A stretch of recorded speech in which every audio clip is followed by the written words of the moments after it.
Alors bonjour mes amis YouTube, c'est Samuel pour une nouvelle vidéo. Donc avant de commencer la vidéo, j'aimerais vous dire quelque chose. J'aimerais déjà m'excuser si vous trouvez du bruit autour de moi. Je ne suis pas seul chez moi. En plus de ça, les avions dehors s'amusent à passer. Donc vous entendrez peut-être des bruits d'avion ou je sais pas quoi.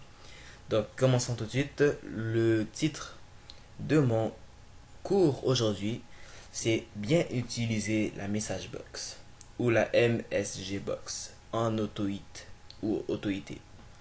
Donc, premièrement, sûrement vous vous demandez que pourquoi on n'apprend pas à utiliser CMD tout de suite.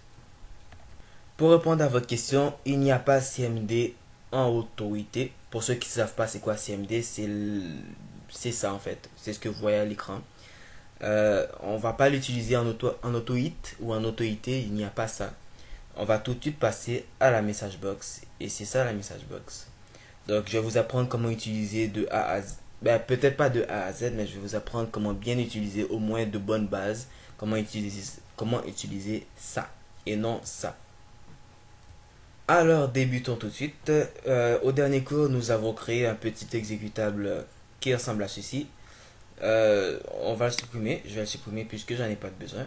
On va ouvrir ça. C'est celui-là que j'ai besoin. On l'ouvre et voici. Là, j'ai fait déjà un cours pour vous apprendre comment utiliser la message box. Mais je vais recommencer ce cours au cas où certains d'entre vous ne l'avaient pas bien compris. Donc, première chose, je vais pas recommencer du début jusqu'à la fin. Je vais juste faire une petite révision. Première chose, on utilise la commande qui s'appelle MSG box. Vous savez que MSG veut dire message en anglais et box veut dire boîte. Ok? Donc, en gros, ça veut dire boîte à message ou on peut aussi l'appeler boîte de dialogue. Même s'il n'y a pas vraiment de dialogue, les seuls dialogues qu'on peut avoir, c'est que l'utilisateur clique OK. Donc, une fois qu'on a écrit ça, on ouvre une parenthèse. Chaque fois qu'on ouvre une parenthèse, il ne faut pas oublier de la fermer. C'est toujours une règle. On écrit 0. Je vais vous apprendre dans cette vidéo à quoi ça sert le 0. Et c'est ça. Le 0 c'est un flag en fait. Comme vous voyez ici, il vous donne les instructions en fait. Vous voyez, on va pas utiliser toutes les instructions, mais on va utiliser les instructions de base. Donc, il y a le flag, il y a le titre et il y a le texte. Le flag, c'est le 0. Il faut séparer le flag, le titre et le texte par des virgules. Donc, le flag, c'est 0, on va le mettre 0 pour l'instant. Le titre, on va mettre par exemple mon titre. Et on doit fermer ça. On doit mettre une autre virgule. Et le texte, on va écrire mon texte. Je n'ai aucune inspiration aujourd'hui, donc désolé. Donc on ferme la parenthèse, comme je vous l'avais dit, c'est une règle en autorité ou en auto-hit. Pour exécuter CF5. Et comme vous pouvez le voir, ce que j'ai écrit ici s'affiche. Mon titre et mon texte. Automatiquement, il y a deux boutons qui s'affichent. Le OK et le X. C'est pour ça qu'on l'appelle une boîte de dialogue en fait. C'est que l'utilisateur, qui veut dire moi, il va cliquer sur ça. Il va dialoguer avec le programme pour dire OK ou pour dire X. X veut dire tout simplement ferme-toi. On va cliquer sur OK. Donc, il faut savoir que on peut afficher différemment la message. On n'est pas obligé de l'afficher comme ça. On n'est pas obligé de l'afficher comme ça. On peut l'afficher différemment. Par exemple, ajouter des boutons comme annuler, ou retry, try again. Tout ça, ce sont des mots qui sont simples en anglais que je vais vous apprendre. Donc, on n'est pas obligé non plus de mettre juste un flag, qui veut dire le 0, un titre et un texte. On peut mettre une limite de temps. Je veux dire, après cette limite de temps en secondes, le programme va s'éteindre. Ah non, pas le programme, désolé. La message box va s'éteindre. Ok? Donc, pour mettre la limite de temps, c'est simple. On ajoute une autre virgule. Pour pas vous troubler, je vais enlever la parenthèse tout de suite. Je vais la remettre plus tard. Donc on ajoute une virgule et on met un timeout. En anglais, on dit ça comme ça, un timeout. Et on écrit un nombre de temps. Par exemple, je vais mettre 5 ici. Donc ce que je vais dire, c'est que je vais dire au programme, affiche-moi ce message, affiche-moi une message box avec ce titre, avec ce texte, avec ce flag et avec 5 secondes de timeout. Ce qui veut dire que à partir du moment que l'utilisateur exécute le programme, le programme va attendre 5 secondes avant de se fermer automatiquement sans demander votre avis. Vous voyez? Donc on va recommencer. J'exécute le programme.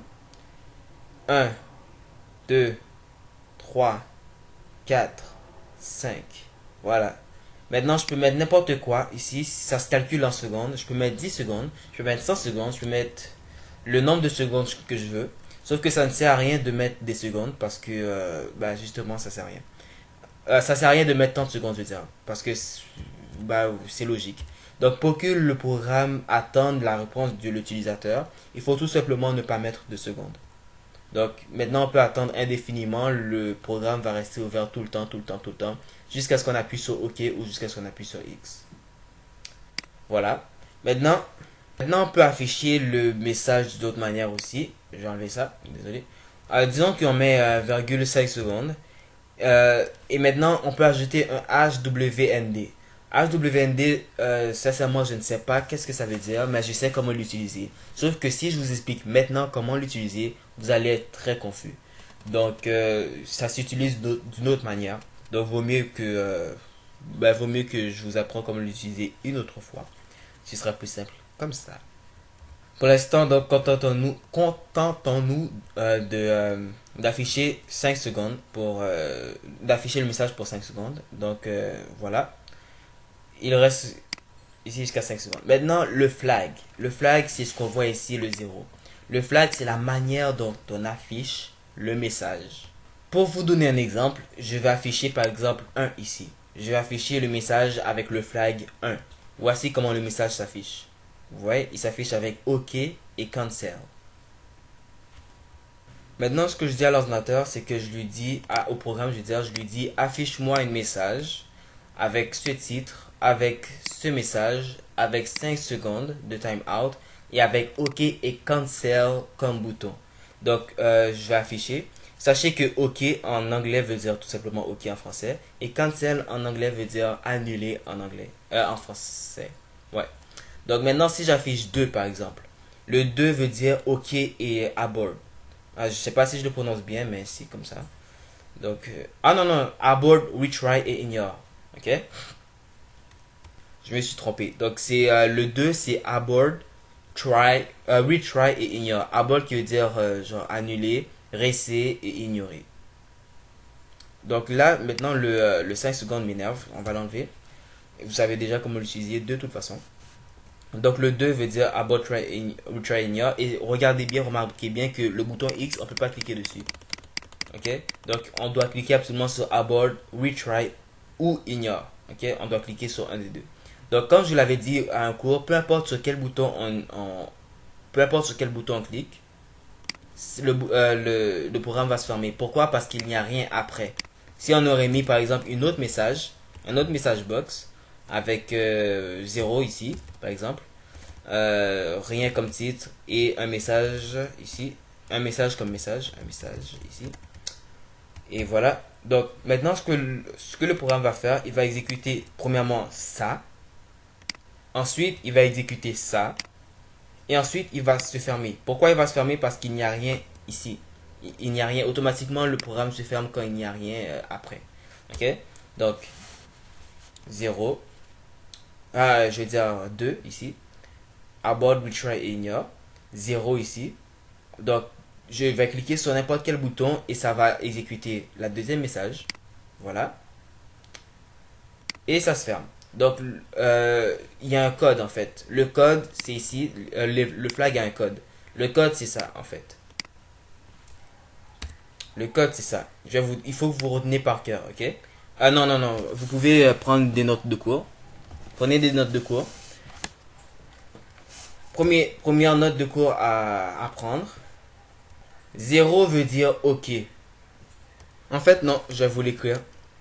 Donnez-moi quelques secondes, je vais vous l'écrire. Donc, 0 veut dire OK. Ah non, je ne vais pas l'écrire comme ça. Attendez une seconde. Je vais vous l'écrire. Donc voilà, je vous ai écrit les flags de base. Donc, 0 veut dire OK. 1 veut dire OK et cancel. Donc, si je mets 1 ici, par exemple, ça va être écrit OK et cancel en ordre. Donc, il y aura OK et cancel ici. Si par exemple j'écris, attends, je vais juste mettre un flag de secondes. Donc si, admettons, j'écris ici 2, ça va être écrit abort try ignore. Comme je l'avais dit tout à l'heure, abort try ignore. Et là, si j'écris 3, ça va être écrit yes, no, cancel. Yes veut dire oui, no veut dire non, cancel veut dire annuler. Ok, donc là, vous avez, je vais mettre ce lien-là, je vais mettre ce texte-là dans la description. En téléchargement, ouais, en téléchargement, je vais mettre dans la description, je vais mettre toutes les flags que vous pouvez utiliser. Ok, pour sauver un peu de temps. Donc là, je vais écrire le reste. Voilà, pour ne pas perdre de temps, j'ai écrit le reste. Donc, une seconde, je vais juste mettre ça par 3 secondes. Donc, si je mets comme flag OK, ça va s'afficher OK seulement. Si je mets 0, ça va afficher 0. Si je mets par exemple ça, OK? Donc ça c'est un code, c'est pas un chiffre normal, c'est pas genre 7 ou 8 ou 9 ou 1. C'est un code, j'appelle ça un code en fait. Si on l'écrit ici, ça va afficher OK et help. OK? Donc j'aimerais retenir votre attention sur le bouton help. Le bouton help, oups, désolé, j'ai enlevé ça.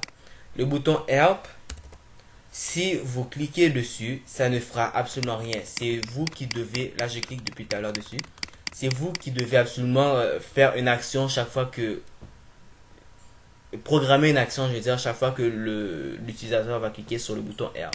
Par exemple, si elle clique sur X, ça va se fermer, et si elle clique OK, ça va se fermer. Je voudrais attirer votre attention sur autre chose aussi. Admettons que j'écris ici 16, ok? 16. Le mot 16, comme je vous l'ai écrit ici, veut dire, c'est genre un message d'erreur, genre, je vais mettre, c'est ce message-là, c'est grâce au chiffre 16 que, qu'un message d'erreur s'affiche. Par exemple, je vais écrire erreur ici. Erreur, c'est pas comme ça on écrit erreur, mais pas grave. Puis je vais écrire ici, vous avez oublié de faire quelque chose. Vous avez oublié de faire quelque chose. Donc, j'exécute et voilà, ça s'affiche un message d'erreur. Donc là, vous n'avez rien entendu, mais normalement, si vous testez ce petit code chez vous, ça va afficher ce même message et ça va aussi vous faire entendre un bruit très dérangeant d'ailleurs, que j'aime pas. Sur Windows XP, ça va être un bruit genre, j'aime pas ce bruit-là. Sur Windows 8, c'est un bruit un peu plus calme. Donc ça va afficher ce message-là. Vous pouvez tester aussi le 16, c'est pour le message d'erreur. Le 32, c'est pour un message de question. Par exemple, il y aura un icône de question. 32, j'ai créé une question. Il y aura un icône question ici. Voilà. Ah, un icône de point d'interrogation. Donc il y a plusieurs icônes comme ça que vous pouvez tester. En fait, il y en existe 1, 2, 3, 4, 5. Il y en existe 5. Je vais vous les nommer, mais sans les tester. C'est à vous de les tester par vous-même. Donc le numéro 16 veut dire le message d'erreur, comme je vous l'ai dit. L'icône d'erreur. Le numéro 32 veut dire une icône de question. Le numéro 48 veut dire une icône d'avertissement. Le numéro 64 veut dire une icône d'information. Donc je voudrais juste tester juste le numéro 64 pour vous, pour que vous puissiez voir. Je pense que vous avez déjà vu ce message-là. Ah, c'est cette icône-là quelque part. Donc c'est un icône qui veut dire... C'est pour vous donner de l'information en fait. Donc, bien sûr, si le message dit erreur, vous avez oublié de faire quelque chose, et que vous mettez 64 comme icône, ça marche pas. Donc, il faut que vous avez un minimum de logique. Donc, le minimum de logique que vous devez avoir, c'est que si c'est un icône d'information, vous devez mettre un message d'information. Vous pouvez pas mettre un message d'information alors qu'il y a une icône d'erreur ou un autre icône. Ok, donc ça c'est vraiment important. Ça n'a pas l'air important, mais c'est vraiment important pour le programmeur. Parce que vos clients, si vous vendez le logiciel, vos clients, ils ne vont pas vous prendre au sérieux. Premièrement, ils ne vont pas vous prendre au sérieux si vous faites des fautes d'orthographe et si vous écrivez mal. Et deuxièmement, ils ne vont pas vous prendre au sérieux si vous mettez n'importe quelle icône avec n'importe quel message. Donc là, je pense que vous l'avez compris. Je ne vais pas perdre trop de temps. Donc, il existe aussi d'autres manières d'afficher le message. Ah non, non, non, je vais vous apprendre. Je vais m'attarder sur deux choses. Je vais m'attarder sur deux choses en particulier. Ces deux choses, c'est d'afficher simultanément deux manières différentes d'afficher un message. Par exemple, si je veux afficher OK et cancel avec une icône de question, par exemple. OK? Donc, je vais afficher, OK, je vais vous dire. Je vais afficher un message comme ça. Mais je veux que ce soit OK et cancel avec un message d'information ici, ok? Un message de question par exemple, ok? Donc là, je vais mettre le message par exemple, le titre, je vais mettre que voulez-vous faire? Oups, que voulez-vous faire? Bon, logiquement, puisque j'ai mis un point d'interrogation ici, je dois mettre une icône de question, ok? Donc une icône de question, ça va être le numéro 32. Le numéro 32, c'est l'icône de question. Et maintenant, je vais afficher un message de question. Est-ce que vous, oups, désolé, est-ce que vous voulez annuler le jeu ou continuer? Ok. Non, est-ce que vous voulez annuler le jeu? Juste comme ça. Annuler, ça s'écrit juste comme ça, par exemple. Et maintenant, il faut que l'utilisateur ait le choix. Parce que si je lui demande est-ce que vous voulez annuler le jeu et il y a comme bouton juste OK, l'utilisateur va pas vraiment savoir qu'est-ce qu'il faut faire. Donc il faut qu'il y ait une icône OK et cancel. Le mot cancel veut dire annuler. OK? Donc on va mettre le message OK. On va mettre le message OK et cancel. En même temps, on va mettre l'icône de question. OK? Donc pour faire ça, c'est très simple. On écrit 32 plus. Donc le 32 ici, c'est l'icône de question. Et le plus, c'est l'icône. On va mettre 1 par exemple. 32 plus 1. Oups. C'est pas ici que je devrais l'écrire. 32 plus 1. Ça veut dire qu'il doit afficher le numéro 32, qui veut dire l'icône de question. Et il doit afficher le OK et le cancel. Ok, donc si on exécute, voilà. Est-ce que vous voulez annuler? Ça c'est OK. Et là, cancel. Donc il y a deux manières d'afficher deux manières différentes d'afficher le message. OK et cancel plus l'icône. OK? Il y a une manière un peu plus rapide. C'est juste de faire l'équation par vous-même, de faire le calcul par vous-même. 32 plus 1, ça égale quoi? 32 plus 1, ça égale 33. Je ne suis pas bon en mathématiques, mais je sais que 32 plus 1 égale 33. Donc au lieu d'écrire 32 plus 1, on va tout de suite écrire 33. Donc ça fait la même chose en fait. Vous pouvez écrire 32 plus 1 et vous pouvez écrire 33, c'est comme vous voulez. Donc voilà. Donc je pense que j'ai fait le tour. Le reste, je vais pas m'attarder sur ça, le reste ici. C'est à vous de tester par vous-même. Je vais mettre le lien dans la description. Le lien de ça dans la description. Et c'est à vous de tester chaque chose. À vous de tester qu'est-ce que ça fait. Par exemple, vous pouvez tester qu'est-ce que ça il fait. Qu'est-ce que ça il fait. Même si la description est écrite ici. C'est moi qui écris la description. Même si c'est écrit ici. Testez-le par vous-même. Et voilà, juste pour m'amuser un peu. Pas pour m'amuser, juste pour bien vous instruire. Je vais vous apprendre une autre manière encore d'afficher le message. Donc l'autre manière, c'est simple. Ça fait déjà 18 minutes que je suis avec vous. Il faut que je vous laisse partir. Mais avant de partir, on va juste étudier une dernière chose. C'est task modal et système modal. Premièrement, modal veut dire c'est le message s'affiche, mais on peut pas cacher le message. Par exemple, si j'exécute ça, ok, j'exécute ça. Si je clique sur autre chose, par exemple ça, tu vois, vous voyez le message est caché. Le message est toujours là. Si je réduis ça, le message est toujours là. Ça, je vais fermer. Si je réduis ça, le message est toujours là. Vous voyez? Mais si j'affiche, par exemple, ça, le message est caché. Donc, comment faire que le message reste tout le temps à la surface de votre écran? C'est simple. Vous écrivez, il y a système modal et task modal. La différence entre les deux, c'est que système modal, on va mettre le chiffre, on va juste fermer ça. Comme ça, on va le fermer. On va écrire système modal. Ok, moi j'écris le système modal. Le système modal, c'est que peu importe ce qu'on clique, en dehors de ça, peu importe ce qu'on clique en dehors de en dehors de la message box va rester tout le temps à la surface de votre écran. Ce qui veut dire que je clique ici, vous voyez, la message box n'est plus sélectionnée, mais elle reste à la surface. Donc, par exemple, si j'ouvre Firefox ici, je vais ouvrir Firefox. Et comme vous pouvez le voir, Firefox, désolé si Firefox prend un peu de temps.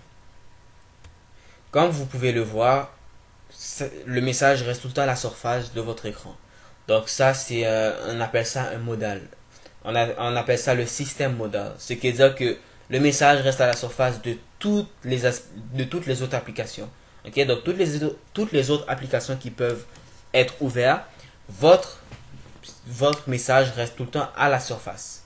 Ok? Donc, il n'existe pas juste système modal, il existe aussi task modal. Task modal, c'est un peu plus dur de vous l'enseigner, puisqu'il faudrait une fenêtre en fait. Donc, task modal, c'est presque la même chose que système modal. C'est juste que la seule différence, c'est que ça reste pas à la surface de tout votre écran sur, je veux dire, ça domine pas toutes les applications. Ok, ça domine seulement votre application. Je pense que je vais revenir dessus. Je vais revenir dessus une autre fois parce que ça peut vous mener à la confusion. Donc, c'est ça. Donc, quand vous serez plus avancé en auto-hit ou en auto-hité ou en auto comme vous voulez, vous testerez le task modal. Donc, moi, j'ai testé le système modal avec vous, mais vous pourrez tester le task modal. Et voilà. Donc, je pense que c'est la fin du cours. Je vous ai pris beaucoup de votre temps déjà. Donc, merci d'avoir visionné ma vidéo. Pour plus de vidéos, je vous conseille de vous abonner. J'ai toujours de la difficulté avec ça. C'est peut-être le stress. Je vous conseille de vous abonner à ma chaîne YouTube, de liker la vidéo si vous l'avez aimé et de la partager, bien sûr, pour ceux qui auraient besoin d'apprendre à programmer.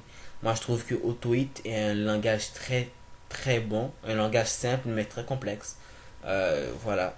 Donc, étudiez tout ça, tout ce que je suis en train de vous dire, là, tout ce que je vous ai dit, je veux dire, tout ce que je vous ai dit, étudiez-le. Ne passez pas au cours suivant avant d'avoir bien compris ce que je viens de vous dire. Ou sinon, ça peut vous mêler. Voilà, maintenant, je vous dis à plus. Bonne journée ou bonne soirée.